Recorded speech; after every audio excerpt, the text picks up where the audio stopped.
hal yang itu yang saya sebutkan tadi. Kira-kira menurut kamu bagaimana?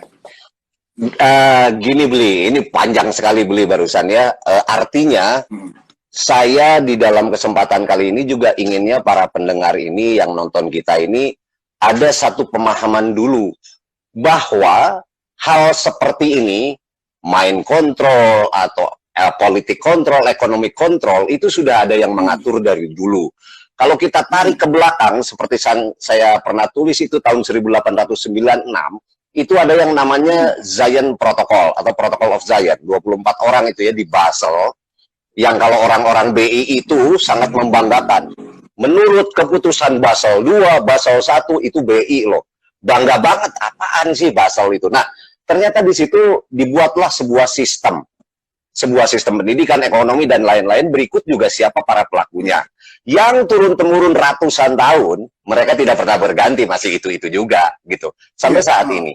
Maka dari itu, pada saat ada sebuah klaim tadi, sebutkan sebuah organisasi WHO atau WTO dan lain-lain, ini ada di sebuah lembaga yang lebih besar lagi, atau kita kenal dengan PBB lah, atau Liga Bangsa-Bangsa, yang seolah-olah mereka ini mempunyai sebuah standar pembenaran, termasuk apa? Termasuk akademisi dan dokter.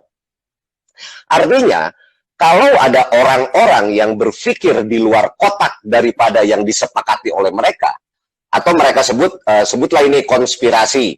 Kon itu bersama, atau dengan spirare itu asalnya bahasa Latin bersama, atau bernafas bersama.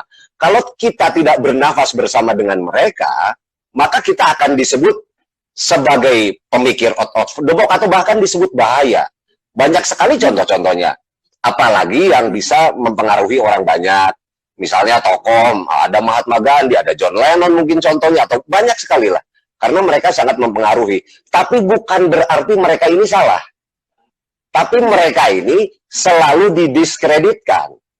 Kenapa? Karena yang memegang media mainstreamnya ya mereka-mereka juga.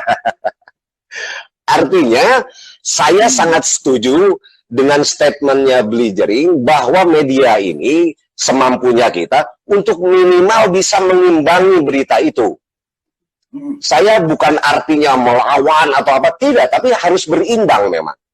Agar orang-orang ada di pikiran yang logik dan bisa hidup sehat, normal, imunitasnya tetap ada, waspada tetap. Khusus tadi pertanyaan Beli Jering mengenai masker.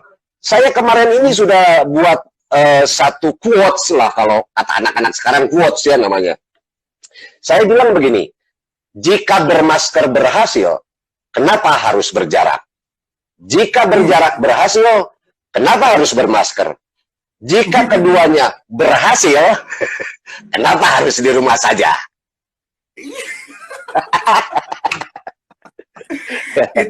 Itulah makanya nalar sederhana, maksudnya itu kan Budi bilang itu sebenarnya itu logika, bisa dibilang itu logika warung kopi gitu loh. Itu logika betul. gorengan. Itu betul, logika tongkrongan yang sangat simpel, yang tidak tidak terdistorsi oleh kepentingan politik atau kepentingan bisnis apapun. Itu logika yang murni, logika survival. Betul. Logika survivor kita sebagai makhluk hidup, kita punya insting survive gitu kan. Ketika kita bahaya, kita kan menggunakan logika kita. Tapi ini yang selalu mementahkan logika-logika itu kan para tanda kutip ya. Karena ini saya nggak bilang semua akademisi, tapi kebanyakan orang-orang yang punya gelar, orang-orang yang punya titel, orang-orang yang merasa diri intelektual itu mereka selalu mementahkan logika-logika sederhana yang sebenarnya belum tentu salah. Mereka selalu mementahkan itu dengan alasan mereka adalah tapi yang saya pelajari di kampus, tapi yang saya pelajari di jurnal-jurnal, tapi yang saya pelajari di apalah di sana, di buku ini, di buku itu tidak sesuai. Dan itu kalau Kang Budi nih, bagi yang belum tahu ya, bagi kawan-kawan yang belum tahu, Kang Budi ini juga akademisi. Beliau ini seorang dosen dari awal. Jadi meskipun tampilannya 11-12 tapi hari ini kita tiba-tiba pakai topi yang sama gini modelnya. Sama ya. Padahal kita nggak ini nggak janji. House of Randall ini lagi. Sama-sama tipis rambutnya. Sama tuh. Iya, sama Oke, Beli. tipis juga nih. Sama. Jadi Oke. tadi apa sering yang terjadi sekarang itu adalah ketika masyarakat yang oke lah, yang apa namanya ya, pemerintahan kelas menengah ke bawah, masyarakat menengah ke bawah, mereka memakai nalurinya, mereka memakai logikanya untuk menerjemahkan sebuah fenomena. Mereka memakai insting manusianya, mereka survival moodnya mereka. Tapi masyarakat menengah ke atas yang tanda kutip berpendidikan segala macam, mereka selalu textbook. Mereka tuh based on berdasarkan apa yang mereka baca, berdasarkan apa yang mereka pelajari. Seperti apa ya? Ada sesuatu yang hilang di sana. Kalau menurut Kang Budi sebagai seorang akademisi, sebagai seorang dosen, apakah punya pandangan tertentu tentang hal itu? Ya, pasti. Karena begini, seorang akademisi itu, mereka pasti bicara itu by literatur menurut mereka. Ya. Artinya, sumber-sumber yang dipercaya menurut mereka, tapi. Kan tidak perlu semua orang juga percaya sumbernya mereka. Saya juga punya sumber sendiri gitu loh. Gitu ya. Tapi pada saat di dunia akademisi kita berani melawan itu, dan dianggap itu akan lebih logis, tentu akan punya Nobel. Hanya keberaniannya ada atau tidak. Keberanian untuk mengungkapkan yang berbeda dan logis gitu. Dengan bahasa-bahasa yang tidak perlu ilmiah lah, tidak perlu terlalu akademisi lah, dengan bahasa yang dimengerti oleh masyarakat aja. Karena menurut saya bahasa akademisi itu hanya difahami oleh akademisi itu sendiri. Dengan istilah-istilah sekarang mengenai COVID ini apa itulah. Masyarakat aja sampai saat ini ada yang belum tahu corona itu apa. Kok ada yang ngomong corona katanya ya. Di sini mah sekarang ada virus corona katanya. Apa corona? Saya bilang. Jadi sebetulnya kan karena kita sering melihatnya di media mainstream tadi, seolah-olah itu adalah kebenaran atau pembenaran. Jadi agaknya tuh akan dianggap aneh kalau kita berpikir berbeda di luar rel yang mereka pikirkan. Nah, biasanya untuk membuktikan itu kan harus dengan perilaku akhirnya. Kalau kita melakukan, kalau kita berperilaku ini, nanti ada hukum yang membuat regulasi lagi. Jadi saya juga agak aneh juga nih, kok Beli Jering nih, Twice Bar-nya masih rame terus nih, nggak diapa-apain nih saya bilang. Atau sama Beli Jering ini diberikan logika-logika sehingga mereka bubar atau bagaimana gitu. Nah, artinya kan ada alasan logis yang masih bisa diterima, sebetulnya kan itu. Apalagi kalau Beli bisa membandingkan juga, ternyata mereka-mereka juga bikin acara kok, gitu loh. Iya, betul. Nah, yang saya sedih sebetulnya, pada saat regulasi ini sudah menyentuh wilayah akar budaya, Bli.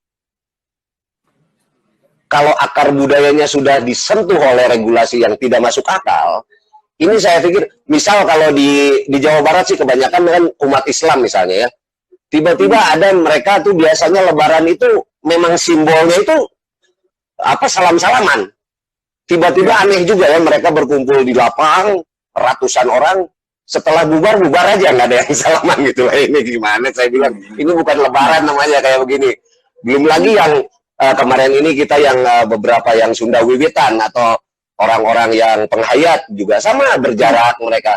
Walaupun itu mungkin protapnya, tapi kan toh mereka masih tetap ikut juga. Mereka tidak melanggar kok sebetulnya, saya bilang. Tapi yang anehnya ini ada sebuah budaya yang ratusan tahun turun-temurun, di Bali juga mungkin begitu, tiba-tiba kita merubahnya hanya karena sebuah virus yang saya tidak pernah tahu wujudnya seperti apa. Bahkan saya pernah ketemu korban positif itu saya tanya, sudah, dan saya tanya, Anda diapain? Saya bilang, saya jam 10 pagi dikeluarin, dikasih sinar matahari, terus disuruh istirahat, dikasih vitamin. Terus emang mau dikasih apa? Vaksinnya aja belum ada kok. Ya, jadi kalau cuman seperti itu ya, saya pikir bisa di rumah juga, gitu kan. Tapi katanya kan sekarang sudah ada alat deteksi hebat, dengan swab itulah, dengan rapid test atau apapun, yang menghabiskan dana juga tidak kecil, gitu kan. Yang anehnya, Bli, kalau buat saya ini, kalau memang virus corona ini dianggapnya ini hantu gitu atau penyakit yang sangat menakutkan, kenapa kita gitu ya, para penolongnya lah atau juga teman-teman dokter semua kan menunggu regulasi gerakan itu. Maka muncul Undang-Undang Nomor 2 tahun 2020. Setelah muncul undang-undang itu baru berjalan. Ada yang menariknya dari undang-undang ini. Jadi semua bansos, semua bantuan sosial, semua dana dari bantuan langsung dari pemerintah itu untuk pembangunan jembatan, jalan apapun di semua kota itu diberhentikan dan semua itu diperuntukkan untuk COVID ini. Jadi uang ini ditarik semua gitu loh untuk program COVID, gitu ya. Pada saat pelaksanaannya inilah yang kemarin terjadi rame itu kan, masalah data yang kurang lengkap atau mungkin ada yang kurang kebagian atau mungkin pelaksana teknisnya lah, bukan yang menghasilkan regulasinya sih saya percaya itu juga penuh dengan pemikiran. Tapi pada saat di lapangan, menurut saya dampak ekonomi ini dari kelas bawah sampai atas juga semua kena. Kalau sudah dampak ekonomi kena, hacker aja sekarang udah masuk ke WA ya, semua orang usaha jadi penipu banyak lewat media sosial nih, lewat digital. Semua ngakal cari uang gitu loh. Apalagi mungkin kita dititipin duit gitu untuk sebutlah saya harus menyediakan apa ya, APD atau apapun, tapi banyak juga yang melakukan tindakan sosial di situ. Saya sangat sedikit pun tidak berpikiran negatif. Terima kasih mereka sudah bekerja begitu ya.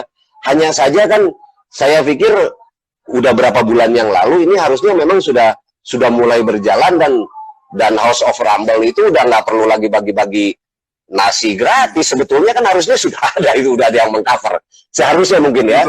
Tapi mungkin juga tidak sesederhana itu kalau saya menjadi pemerintah mungkin. Tapi ini hanya satu sudut pandang saya dengan tidak menyalahkan siapapun. Hanya ada beberapa pertanyaan di benak saya yang harus dijawab juga gitu loh di situ. Karena ada di undang-undang itu, Undang-Undang Nomor 2 tahun 2020 itu boleh juga beli buka. Itu di situ ada pasal 27. Pasal 27-nya siapapun pelakunya itu tidak bisa dipidanakan atau perdata. Ini yang menarik. Para pelaku tidak bisa dipidanakan. Atau perdata, hukum pidana atau perdata tidak, karena ini sifatnya menolong. Tapi kan ini bansos, bantuan langsung, ini duit rakyat juga ini. Nah itu menarik kalau beli nanti malam buka itu Undang-Undang Nomor 2 tahun 2020, pasalnya pasal 27 deh. Menarik. Ya, saya tidak berburuk sangka. Saya tidak berburuk sangka beli. Tapi kan undang-undang ini membuka kesempatan orang. Gitu ya, bagi yang memang berpikiran negatif lah, gitu ya. Tidak saya berburuk sangka kepada siapapun lah, dalam kondisi seperti ini pasti semua mau menolong juga sama. Tapi ini kan sangat membuka peluang gitu. Aneh juga ini kok. Setelah undang-undang itu ada, baru ramai tuh, beret gitu. Bantuan kemana-mana. Mungkin itu bisa dibilang semacam penumpang gelap ya, penumpang gelap dari fenomena COVID ini ya. Oknum lah ya. Lama-lama jujur ya kayaknya saya lama-lama sudah nggak percaya lagi sama konteks kalimat kata oknum itu. Lama-lama kehilangan makna, sudah kehilangan maknanya gitu. Oknum. Betul. Ya, ini semakin kita melegitimasi arti kata oknum itu, betul, semakin berlanjut terus dia. Karena itu jadi ingat lagi. Ingat lagi zaman-zaman dulu ya istilah oknum. Kalau penumpang gelap seperti tadi akan bilang akar budaya ya, masalah akar itu saya tetap bahas tuh.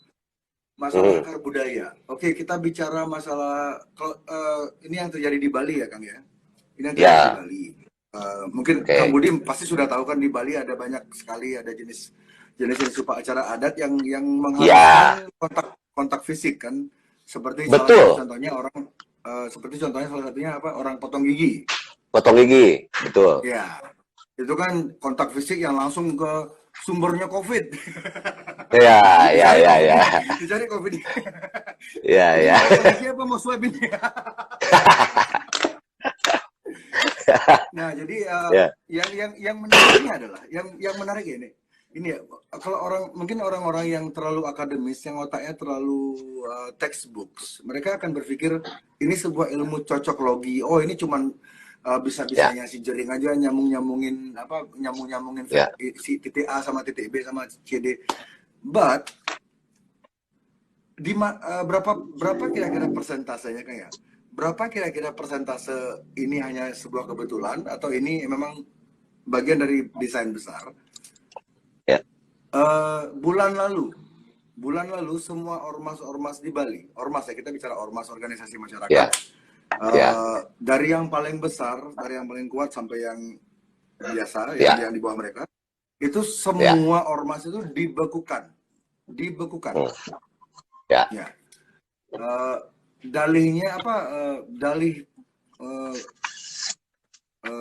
Kampanyenya adalah mereka dibekukan untuk memerangi premanisme dan narkoba. Ya, oke. Lalu ketika di Bali ketika akar budaya di Bali mulai diganggu oleh tanda kutip new normal, penari Bali harus pakai face shield, padahal mereka narinya juga jauh-jauhan. Lalu orang mau potong gigi harus diundur atau di cancel segala macam. Lalu orang menikah harus diam-diam atau mungkin diundur. Lalu intinya ketika akar budaya kita ini diserang, secara karakteristik ya Kang ya, secara karakteristik di Bali itu orang-orang yang biasanya aktif di ormas-ormas itu adalah orang-orang Bali yang punya akar budaya cukup kuat. Betul.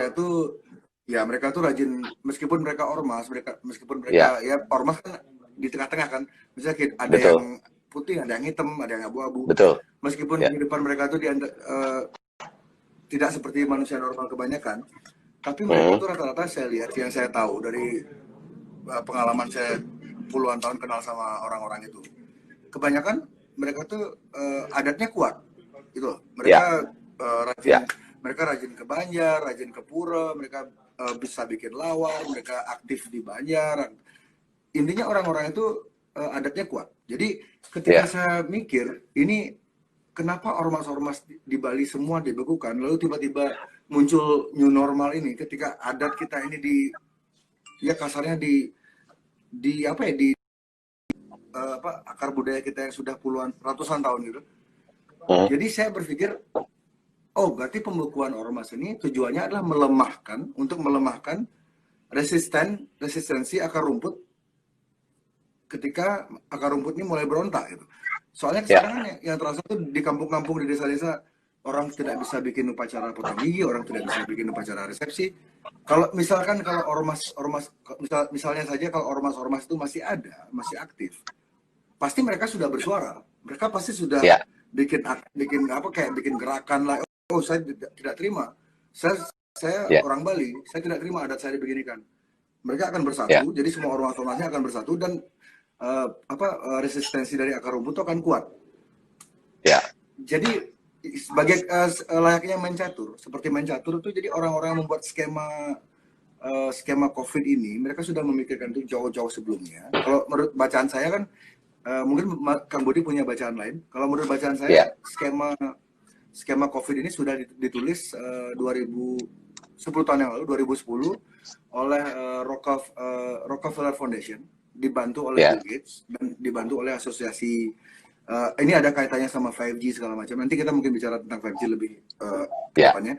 Jadi menurut saya sih, menurut bacaan-bacaan saya, menurut informasi yang saya serap, skema COVID ini dibuat oleh orang-orang yang cerdas di bidangnya masing-masing, di segala aspek kehidupan, dari politik, militer, orang hukum, orang filosofi, orang agama, orang budayawan, arkeolog, apapun itu. Jadi mereka dilibatkan membuat skema. Jadi ketika mereka tuh sudah tahu, jika situasi ini seperti akan kayak gini, reaksi masyarakat itu akan seperti apa? Oke, untuk mencegah reaksi masyarakat seperti itu, langkah apa yang diperlukan? Makanya mereka sempat bikin event, bagi mungkin beberapa penonton di sini sudah pernah dengar, tapi jika yang belum dengar, coba kalian search di Google Event 201. Event 201. Eventnya pakai T ya, Event 201 itu diinisiasi, itu diadakan oleh Bill Gates Foundation, World Economic Forum, sama ada apa lagi satu saya lupa namanya. Mereka menginisiasi simulasi, ini sebuah simulasi kayak gladi resik itu loh. Simulasi jika dunia ini dilanda virus, dan mereka lakukan itu 3 minggu sebelum status pandemi diumumkan oleh PBB. Ya, betul. Ya. Jadi ya mungkin ini terlalu banyak pertanyaan di kepala saya. Kira-kira menurut Kang Budi, langsung saja, mungkin nggak mereka tuh sudah mengukur reaksi masyarakat? Mungkin nggak orang-orang ini mereka sudah membuat skema yang sedemikian sempurna, sedemikian detail, sedemikian telitinya, sehingga mereka mengukur semua kemungkinan itu mereka sudah ukur, mereka sudah perkirakan, jadi mereka sudah punya plan B-nya, mereka sudah punya plan D, plan Z mungkin, mereka sudah punya semua itu. Kira-kira pandangan Kang Budi bagaimana? Gini Bli, kalau kata bahasa gayanya, bahasa ilmu intelijen katanya, ada teori konsepnya clandestine itu. Keberhasilan itu pada saat orang-orang tidak percaya. Ya, jadi pada saat seorang akademisi ngomong, nggak mungkin, itu berarti berhasil. Jadi maka dari itu saya bilang juga jangan dari satu source untuk teman-teman akademisi juga ya, siapapun. Kita memang harus membuka peluang dari manapun dan berbagai kemungkinan, sehingga kita bisa memilih untuk di tengah. Di tengah itu murni untuk membantu bangsa. Tanpa ada beban apapun, tanpa kita merasa jadi beda sendiri, tanpa kita merasa jadi penjahat gitu. Tapi kita murni di tengah untuk memperjuangkan bangsa agar harga dirinya itu ada. Kita belum pernah dengar berita corona di Uganda, di mana ya, mungkin tetangga-tetangga lain, Jamaika misalnya, nggak ada tuh. Artinya mungkin saja ada, tapi tidak ada blow up, tidak ada apa gitu. Dan Indonesia menurut saya salah satu yang agak sulit kalau orang itu terkena virus ini, kalau benar-benar murni ada. Karena herbal itu kan salah satu yang bisa melawannya. Dan masakan apa yang di Indonesia yang nggak pakai herbal? Semua orang sudah punya imunnya sendiri sebetulnya. Tinggal satu cara aja untuk menurunkan itu adalah fear, ketakutan. Medsosnya dihajar terus dengan berita-berita begitu, udah lumpuh dia. Ngurung diri dia di rumah. Takut gitu kemana-mana dan lain-lain. Mungkin itu salah satu cara. Makanya Indonesia mengaku bahwa di Indonesia ada penderita corona itu kan juga karena dipaksa Amerika itu. Tuh Indonesia tuh, masa itu... Maaf saya koreksi, yang memaksa bukan Amerika kan?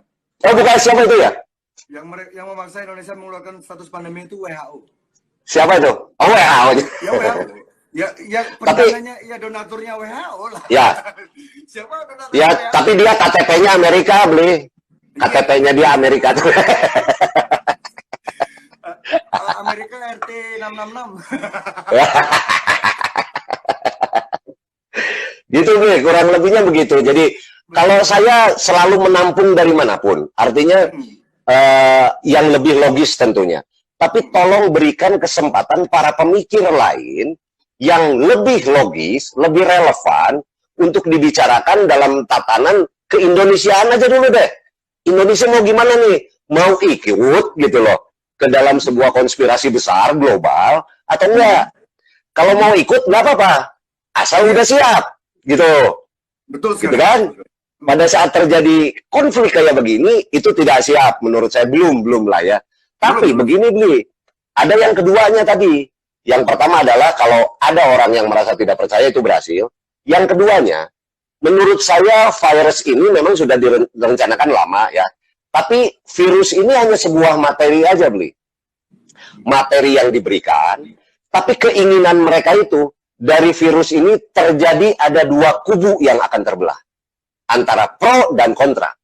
Pada saat pro dan kontra ini sibuk mendiskusikan kebodohannya, maka mereka akan menjalankan, apa tadi kata Bli, 5G-nya, atau agenda-agenda lain, atau teori sandwich mereka bilang.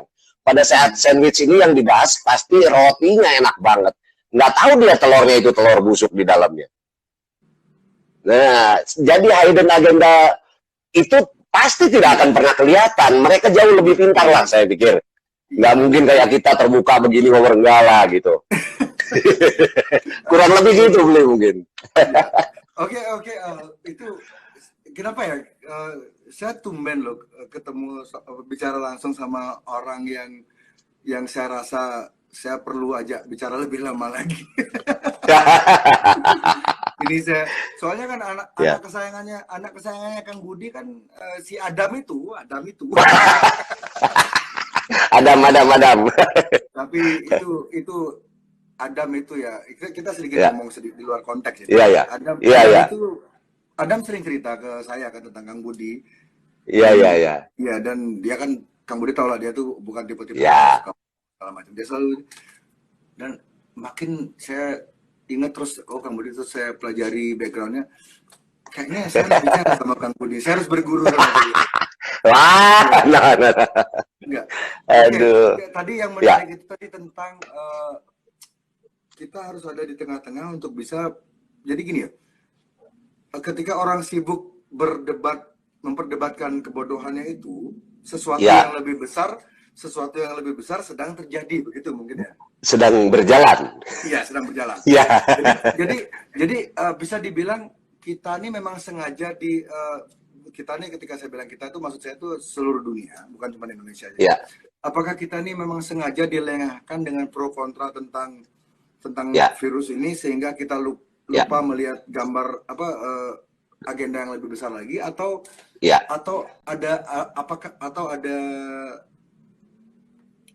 ada sesuatu yang di luar hitung-hitungan mereka?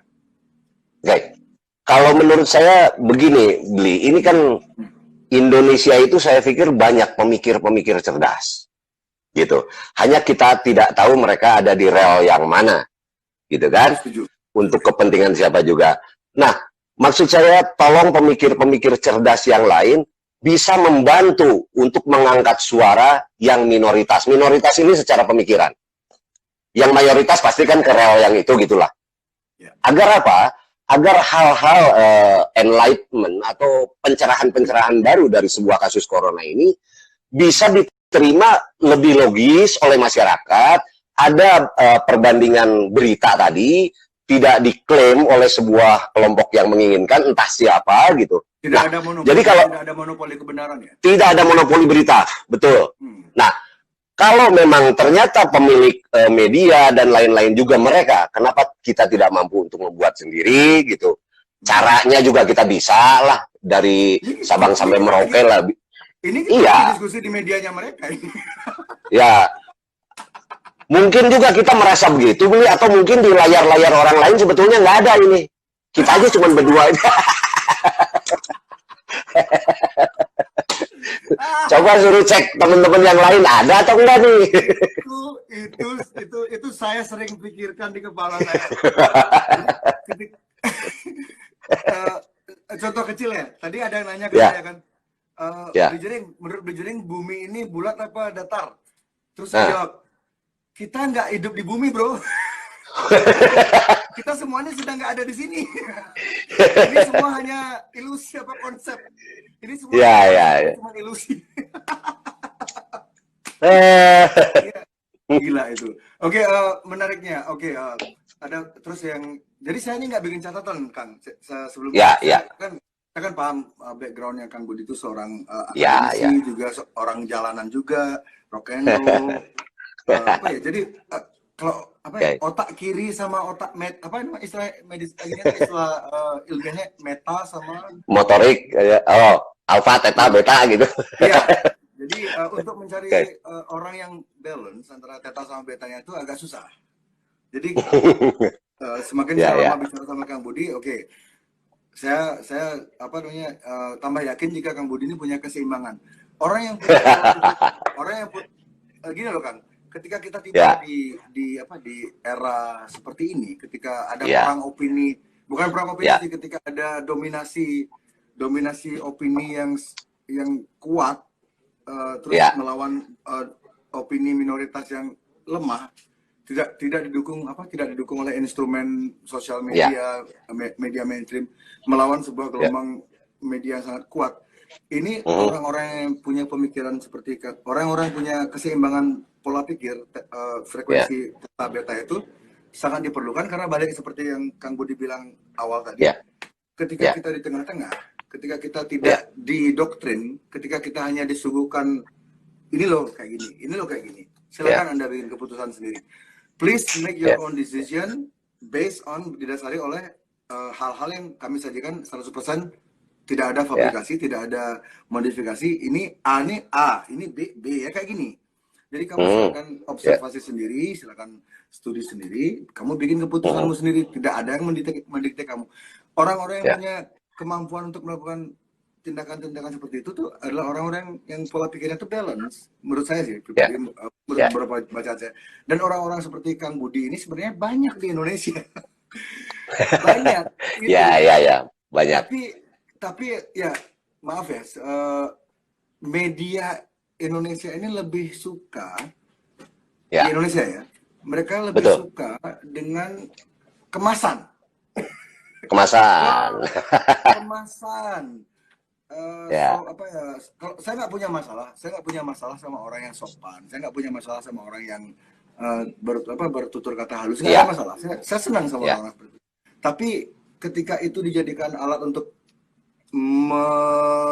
menutupi agenda yang jahat, itu kan menjadi sesuatu yang perlu dipikirkan lagi. Ini orang kenapa?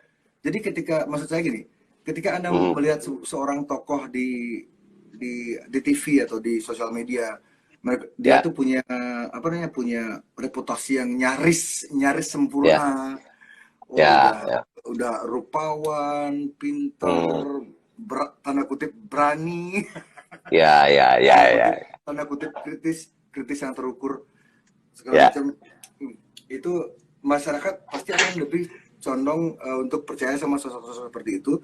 Sementara seperti Kang Budi tidak pernah kenapa kan orang-orang kayak Kang Budi ini, padahal saya yakin sih saya yakin banget untuk ukuran di kalangan selebriti ya, maaf ya saya bilang selebriti. Soalnya Kang Budi ini suka atau nggak suka, Kang Budi ini banyak dikenal oleh Kang Budi ini dikenal oleh di kalangan selebriti. Kang Budi ini sebenarnya punya reputasi yang kuat. Ya, dan itu fakta. Di kalangan selebriti, di kalangan centang biru, Kang Budi ini punya reputasi yang kuat. Itu kenapa banyak saya pengen sebut nama sih, tapi mungkin saya bukan saat ini. Kan banyak banget tuh seniman, politisi, apalah yang sebelum mereka membuat keputusan besar itu mereka selalu minta nasihat ke Kang Budi, bener kan itu? Adalah. Itu saya bilang saya yakin itu benar karena yang memberitahu saya itu bukan cuma 1, 2, 3 orang. Hampir semua orang Bandung yang ngerti skena pasti punya cerita yang sama. Jadi kalau ceritanya sama semua itu nggak mungkin bohong. Lalu kenapa orang-orang seperti Kang Budi ini tidak pernah dikasih panggung yang bisa kayak menggoda nalar atau menggoda logika orang-orang yang orang-orang yang masih belum bisa membuat keputusan sehat gitu. Lalu terus yang kedua, contohnya kemarin Dr. Nursi, Ihsanuddin Nursi. Itu Kang Budi tahu, kenal? Tahu. Itu orang-orang seperti beliau itu kenapa jarang sekali dikasih panggung gitu loh. Padahal pengetahuan beliau itu menurut saya itu perlu dibandingkan misalkan dibanding orang-orang Indonesia itu dengerin orang kayak saya, daripada orang-orang Indonesia tuh mendengar statement saya yang mungkin terlalu kasar, terlalu jalanan, terlalu bias. Sama aja, Bli. Tapi ketika Dr. Nursi itu berbicara, dan saya sih membayangkan kalau coba orang kayak Dr. Nursi ini atau orang kayak Kang Budi ini seminggu sekali dikasih jatah di TV di TV yang punya jaringan yang luas atau di sosial media yang punya engagement yang kuat gitu. Seminggu sekali ya orang-orang seperti Kang Budi atau Nursi atau Mardigu atau diimbangi dengan orang-orang yang berseberangan, tapi dikasih jatah yang balance itu saya yakin banget orang-orang tuh akan bisa lebih rasional, lebih berlogik. Suara saya katanya kekecilan. itu loh. Jadi balik lagi, jadi memang benar ya apa yang dikatakan oleh siapa yang pernah mengatakan ini ya, seorang tokoh politik dunia. Jika Anda ingin menguasai dunia, kuasailah media. Itu berarti itu 100% sampai sekarang itu masih relevan. 100%. Masih itu. Gitu. Nah, justru Jadi, ini, Bli, kalau saya sih ada satu harapan deh. Katanya kan di Indonesia ini ada 9 naga. Katanya, nggak tahu tuh bener nggaknya. Nah, mereka ini kan duitnya katanya banyak banget. Oh, ini satu. Nagasari. Oke, Kang, lanjut, Kang. Harusnya mereka ini waktunya mereka berkontribusi. Daripada Indonesia katanya mau nyetak lagi duit, nanti inflasi lagi, apalagi dampak ekonomi lain. Sampai-sampai saya tuh bikin ini, New World Rindu Order. Tuh.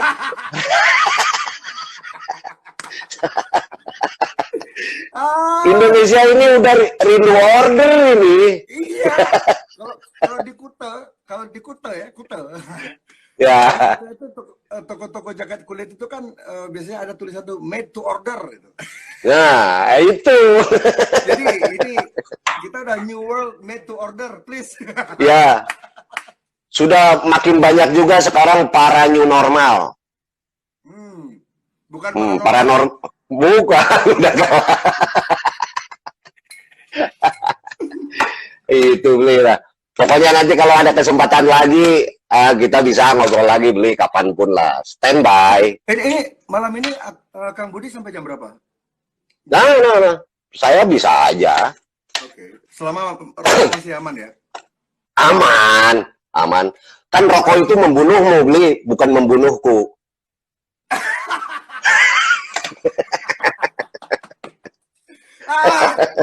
Ini loh, ini kenapa saya senang ini dan ini percakapan seperti ini akan susah saya temukan ketika saya berbicara dengan orang akademisi atau intelektual yang sangat textbook. Karena orang akademisi yang terutama di ranah kesehatan, teknologi segala macam, mereka agak kurang ilmu filosofinya menurut saya pribadi. Filosofinya itu agak kurang. Ketika kita bicara sama orang Kang Budi, ngerti, oh rokok ini membunuhmu. Jadi itu mungkin kelihatan mungkin terlihat remeh itu ya, permainan kata-kata yang simpel. Simpel. Bagi orang, ya tapi bagi saya menyukai hal-hal seperti itu ya. Oh ini cuma ngerubah satu huruf, tapi ini maknanya besar banget gitu loh. itu yang tidak. Tapi pajak terbesar Indonesia loh Beli. Pajak terbesar, kalau nggak ada rokok nggak hidup nih Indonesia. Iya. Kasihan tapi disalahin terus. Selalu rokok itu selalu jadi kambing hitam, tapi selalu dimintain duit. Beli, ada cerita nih Beli. Silakan. Ada cerita. Jadi di rumah sakit terkenal di Los Angeles itu 98% itu bukan perokok.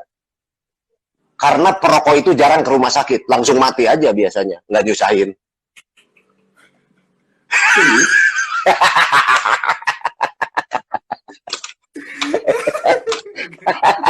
Menarik. Ini ceritanya original dari Kang Budi apa? Original. Jadi kalau saya ditanya cerita dari mana, dari Kang Budi. Aduh, menarik ini. Oke Kak, kita mungkin masih seputar COVID ini. Soalnya ini loh, apakah saya mau tanya ke Kang Budi, apakah Kang Budi sudah pernah diundang ke podcastnya Deddy Corbuzier? Belum, baru diundang ke Deddy Kobutri.